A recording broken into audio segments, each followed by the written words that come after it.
Hey everyone, here with Beth. Normally she would be holding the camera and starting the video off, but this is my first day working with Beth and at Azor Advisory Services, and it's been a hell of a ride. Jack! His name is Jack. Say welcome, Jack! My name is Jack.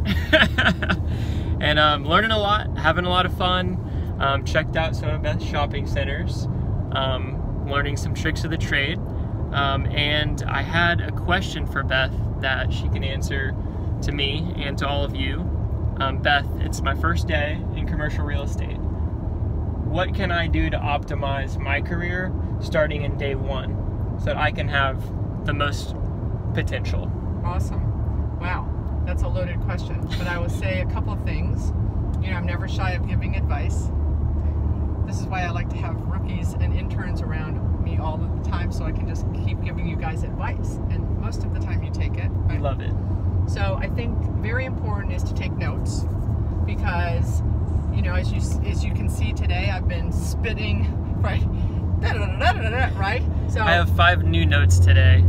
Full. So it's important to take notes, because I don't want to repeat myself or anyone you work with. If you have the privilege of hanging with someone or even shadowing someone, and they're giving you feedback about cap rates or how they bought their first deal or what they look for in property management or leasing, etc., always good to take some notes, because my guess is you can use that later in a job, right? So taking notes, I think, is crucial in listening, and you know, really listening. And for sure, asking questions. Not be afraid of asking questions, but don't ask questions just to, you know, blow smoke. You know, like today we talked about vanilla shell. We were Kara and I were negotiating an LOI. The term vanilla shell comes up. Jack has no idea what vanilla shell is, so it's good for him to say, hey, what's a vanilla shell, right? So asking good questions, taking notes. I think that's about what I'm going to give you for today. Tomorrow I could give you 3 more. Hell yeah. But you said you learned a lot today. What was one thing you learned besides vanilla shell?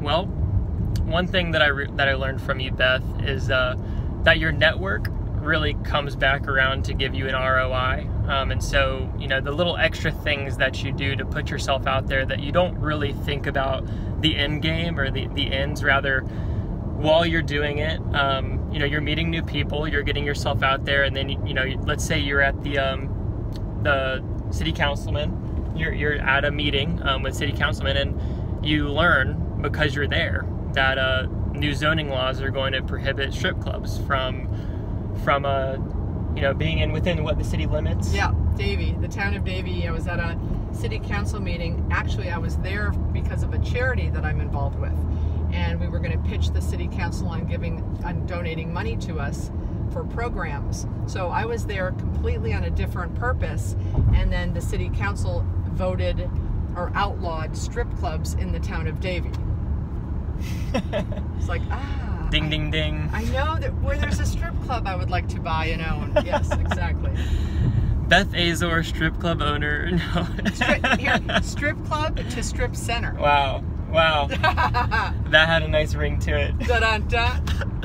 I love it. And so, you know, you go there for a charity, you know, you're doing your part and you're giving, and then you end up getting something in return, and you don't even intend on it, but the more things that you were a part of and contribute to can come back in ways that you never dreamed of. And listening, right? Because, you know, being in a room, sometimes you read an article in a newspaper, you are listening to the news, or you're in a meeting networking, and someone says something that triggers you. You know, the important thing is to be a good listener, so that you're listening for those things and hearing them, and then certainly taking action on them. I mean, the minute I heard about the strip club closing, the next day I looked up on the tax rolls the owner of the building. I reached out. It was a couple in Jacksonville. I made a phone call. It took me 2 years to buy that property from that one night, and so that was constant communication with the family.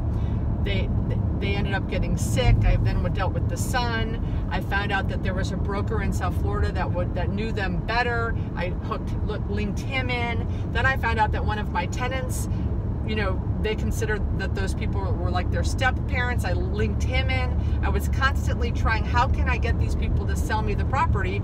And it was a 2-year process. What was funny was after we closed, I had about 4 companies in South Florida come up to me or call me, how'd you get that? We've been working on that for 3 months. I'm like, well, you know, tried 2 years, exactly. But we welcome you. We're so excited to have you. And we look forward to a fabulous summer. Let's get it.